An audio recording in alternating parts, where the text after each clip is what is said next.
I thank the Lord for such a wonderful team of faculty and just magnificent staff working behind us to make this thing happen. And of course, the students.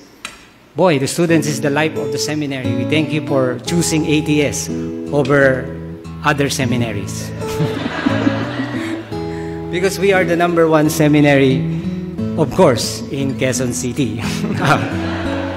Dati Madriñan lang, ngayon Quezon City na. Tumatapang na. And I will be brief this morning in my homily.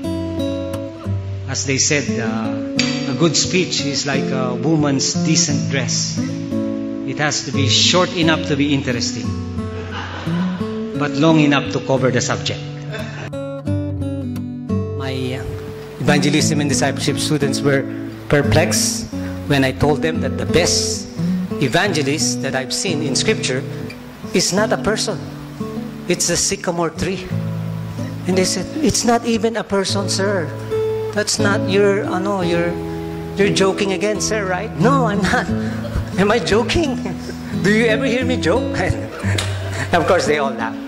But I said, the sycamore tree was very instrumental in presenting Jesus to Zacchaeus. Zacchaeus had no chance at all because he is vertically challenged. Okay, never say pandak these days.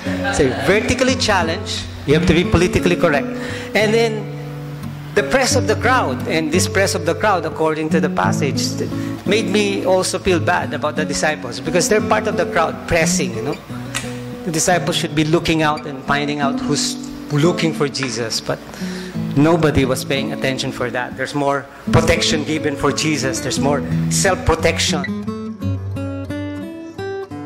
sa ATS. So you will still see me from time to time. That's why many were confused. They said, I thought we gave this pedida to this guy. Why is he here again?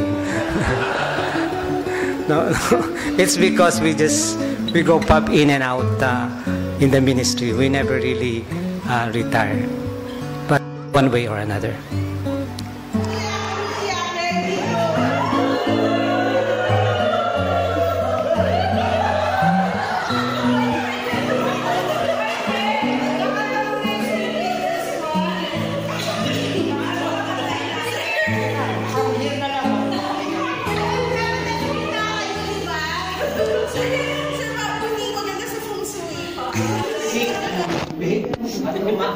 Amen! Ay maranasan ninyo ngayong taon. Amen! At sa dami ng mga kapapalo matatanggap nyo, kami lahat ay maabutan. Kaya kami mga guests nyo ngayon, handang-handa na kami tumagang ng biyaya nyo.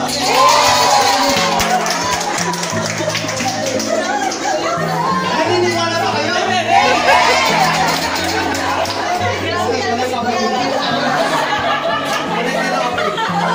Mag-pray na tayo para tayo makakain. Lord, maraming salamat sa aming mga May celebrants. Lord, ito po yun. Na-expect po nila ang matinding blessings sa taong ito. Blessing hindi po nila nakikita rin. At sa mga blessing na ito, matatanggap nila. Oh Lord, lahat kami magbibigyan ng Amen! Sa makikila ng kanilang kandila. Yes. Sana maging tunay na liwanag sila. Oh Lord, maraming salamat din sa pagkain namin po sa sunod. Tandaan ang inyong pagmamahal sa kanila at sa amin lahat. Sa pangalan ni Jesus. Amen!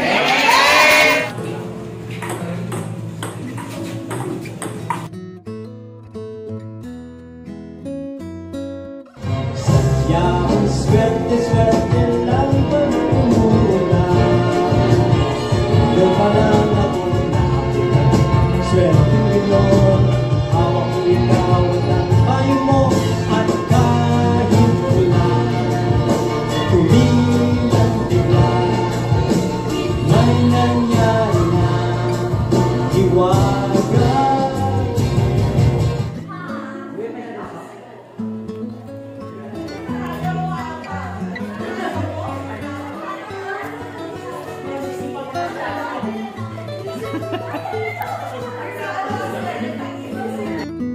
Binabati ko po lahat ng pastoral students.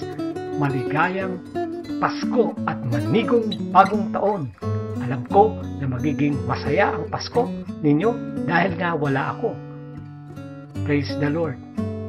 Kumain ng mabuti, magpahinga ngayong bakasyon, at maging malapit sa ating mga pamilya.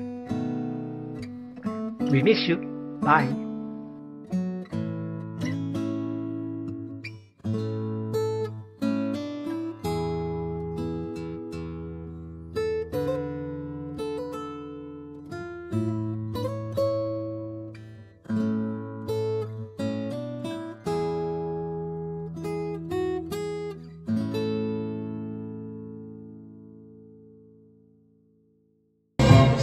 Yaong swerte, swerte lang pag umula.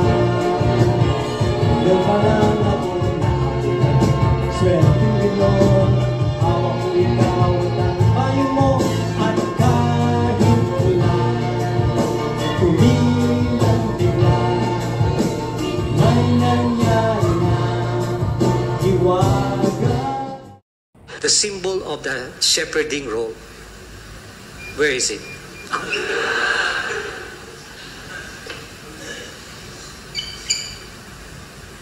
Sir Luca, bibigay ko sa ito. Pakipunta sa harapan. They said in the Bible, thou shalt not have any graven image. This is a wooden image of the shepherd caring for the flock.